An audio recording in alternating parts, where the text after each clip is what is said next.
বাংলাদেশের প্রধানমন্ত্রী মেয়ে জাইমা রহমান, যার বয়স 30+ হয়ে গেছে, এমনকি ব্যারিস্টারি পড়াশোনা শেষ করেছে, তাহলে তার কেন এখনো বিয়ে হচ্ছে না?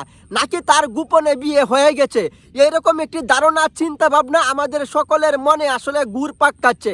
আজকে সমস্ত সত্য বিষয় আপনাদের সঙ্গে আলোচনা করব। আসসালামু আলাইকুম দর্শক, আপনাদের সঙ্গে আছে আমি হিরণ বাদশা ফ্রম চায়না। দেশ এবং দেশের বাইরে থেকে যারা আজকের এই ভিডিওটি দেখছেন, আশা করছি আপনারা সবাই ভালো আছেন। তো দর্শক মন্ডলী, আজকে খুবই গুরুত্বপূর্ণ কয়েকটি বিষয় পয়েন্ট আপনাদের সামনে তুলে ধরছি। আপনারা জানেন জাইমা রহমান ব্যারিস্টারি পড়াশোনা শেষ করেছে।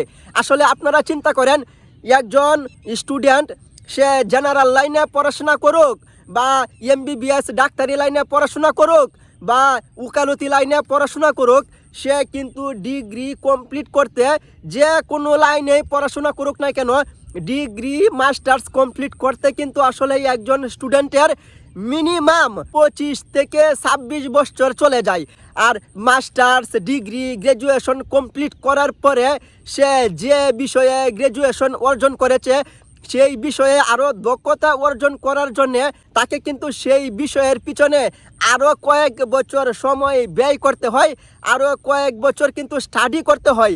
এখন আপনারা চিন্তা করেন, আসলে জাইমা রহমান যেহেতু ব্যারিস্টারি পড়াশোনা শেষ করেছে, এরপরে সে ব্যারিস্টারি লাইনে আরও দক্ষতা অর্জন করার জন্য আরও স্টাডি করেছে, তাহলে তার 30 বছর যেহেতু চলে গেছে, এটা কিন্তু স্বাভাবিক। এই যে তার 30 বছর প্লাস হয়ে গেছে, এই 30 বছর বয়স কিন্তু তার পড়াশোনার পিছনে, স্টাডির পিছনেই কিন্তু সে ব্যয় করেছে। এরপরে আপনাদের মনে প্রশ্ন থাকতে পারে, আচ্ছা সে যেহেতু পড়াশোনা স্টাডি করে 30 বছর সময় ব্যয় করেছে, এই 30 বছরের মধ্যে যে সে গোপনে বিয়ে বসে নাই, গোপনে যে তার বিয়ে হয় নাই, এইটা আমরা কিভাবে বিশ্বাস করব? আচ্ছা দর্শক মণ্ডলী, আপনারা একবার চিন্তা করেন, বাংলাদেশের প্রধানমন্ত্রী হোক সে প্রধানমন্ত্রী, হোক সে বিরোধী দলীয় যে কোনো MP মন্ত্রী, এখন পর্যন্ত এমন কোনো রেকর্ড আছে যে সে গোপনীয় কোনো কাজ করেছে? তা আসলে সোশ্যাল মিডিয়াতে বা বিভিন্ন গোপন সূত্রে প্রকাশ পায় নাই।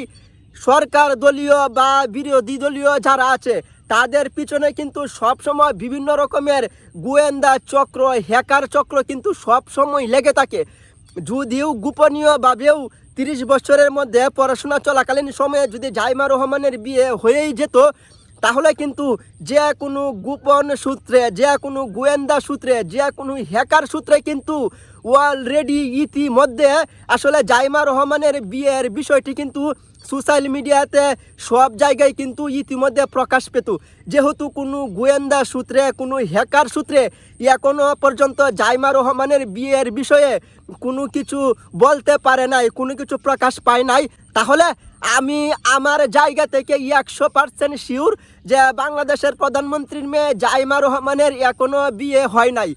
এরপরে কথা হচ্ছে, তো এখন তো বাংলাদেশের বর্তমানে প্রধানমন্ত্রীর মেয়ে জাইমা রহমান, তাহলে এখনও কেন তার বিয়ে দিচ্ছে না? তো দর্শক মণ্ডলী, আপনারা একটা বিষয় খুব ভালো করে খেয়াল করেন, খুব ভালো করে দেখেন, বর্তমানে তারেক রহমান বাংলাদেশের যে কোনো সমাবেশে, যে কোনো মিটিংয়ে যাচ্ছে, যেখানে পরিবেশ অনুকূল, পরিবেশ ভালো, 100% মিটিংয়ের মধ্যে কিন্তু 99% মিটিংয়েই কিন্তু জাইমা রহমানকে সে সঙ্গে করে নিয়ে যাচ্ছে। এমনকি বাংলাদেশের সংসদ ভবনেও আপনারা দেখবেন, প্রতিদিনেই কিন্তু জাইমা রহমানকে সঙ্গে করে নিয়ে যায়। তার মানে আপনারা কি বুঝতেছেন? তো বাংলাদেশের প্রধানমন্ত্রী তারেক রহমানের একমাত্র উত্তরসূরি তার মেয়ে জাইমা রহমান, যে বাংলাদেশের পরবর্তী প্রধানমন্ত্রী হওয়ার জন্য 100% প্রিপারেশান নিচ্ছে, 100% প্রস্তুতি নিচ্ছে, যে তার বাবার সাথে 100% প্রেজেন্ট থেকে রাজনীতি সম্বন্ধে 100% দক্ষতা, ধারণা, জ্ঞান অর্জন করতেছে। এর মানে হচ্ছে বাংলাদেশের প্রধানমন্ত্রী তারেক রহমানের অনুপস্থিতিতে, এমনকি তারেক রহমান না থাকাকালীন সময়ে তার সেই শূন্য জায়গাটি ধরে রাখতে, সেই দলটিকে ধরে রাখতে পরবর্তী বাংলাদেশের প্রধানমন্ত্রী হিসাবে জাইমা রহমান নিজেকে 100% প্রিপেয়ার করতেছে, 100% প্রস্তুতি করতেছে। এখন আপনারা অনেকেই বলতে পারেন, আচ্ছা তাহলে প্রধানমন্ত্রী কি বিয়ে বসবে না?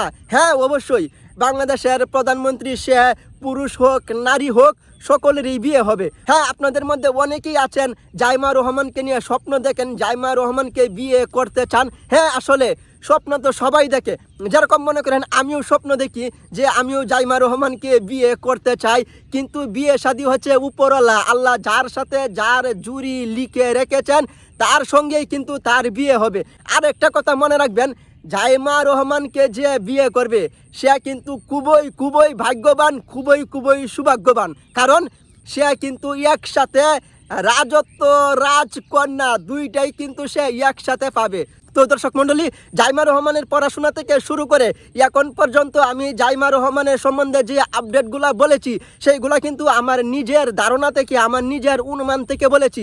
আর আমি আমার জায়গা থেকে 100% শিওর যে বাংলাদেশের প্রধানমন্ত্রীর মেয়ে জাইমা রহমান যে পরবর্তী বাংলাদেশের প্রধানমন্ত্রী হবে, সেই জাইমা রহমান এখনো বিয়ে বসে নাই, জাইমা রহমানের এখনো বিয়ে হয় নাই। তো দর্শক মণ্ডলী, আমি ছোট মানুষ, ক্ষুদ্র মানুষ, আমার ক্ষুদ্র জ্ঞানের আলোকে আমি যতটুকু জানি আপনাদেরকে মেসেজ দেওয়ার চেষ্টা করেছি। তো আমার কথা যদি কোনো ভুল ত্রুটি হয়ে থাকে সকলে ক্ষমা সুন্দর দৃষ্টিতে দেখবেন। আর আজকের মতো বিদায় নিচ্ছি আপনাদের কাছ থেকে, আমি মোহাম্মদ হিরণ বাদশা।